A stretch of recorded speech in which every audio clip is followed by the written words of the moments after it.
Dimri Acarti, i cili e ka kapluar vendin tonë, është i vështirë për të gjithë, por shumë fish, më shumë për ata që nuk kanë se ku ta strehojnë kokën. Në regionin e Gostivarit ka një numër të madh të personave të pastrehtë, të cilët luftojnë për të mbijetuar në temperaturat e ulta ekstreme, por zyrtarisht janë të regjistruar vetëm 3. Në pjesën e pasme të objektit ku gjendet stacioni autobusave në Gostivar, ekzistojnë disa hapësira që nuk shfrytëzohen nga askush dhe tek të njëjtat për momentin strehojnë kokën 2 persona, bab e birë.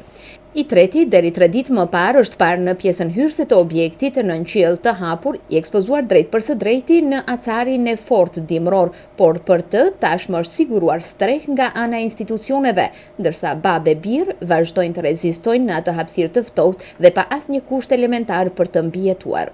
Njëri nga personat e pastreh, Vojislav Ugrinovski, thot se kam pranuar një vizitë nga qendra për punë sociale, e cila u ka ofruar streh derisa të kaloj periudha e ftohtë dimrore, por ata kanë refuzuar ta pranojnë për shkak se nevoja e tyre kërkon një strehim të përhershëm.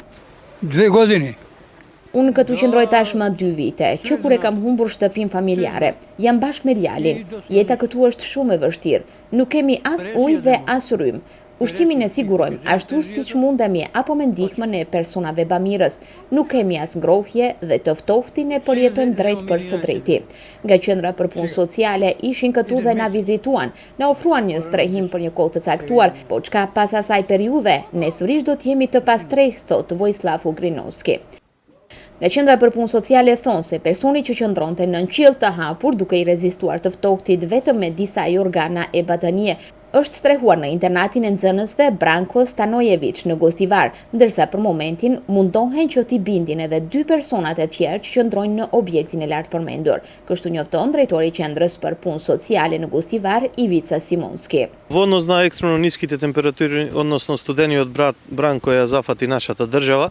Duke marrë parasysh valën e ftohtë ajrore që e ka kapluar vendin tonë në koordinim me Ministrinë e Punës dhe Politikës Sociale, Qendra për Punë Sociale në Gostivar në bashkëpunim me Kryqin e Kuq dhe Shtëpinë e Shëndetit, gjatë ditëve të kaluara realizoi disa aktivitete për t'u dalë në ndihmë qytetarëve të rrezikuar social, të cilët më së shumti janë goditur nga acari dimror.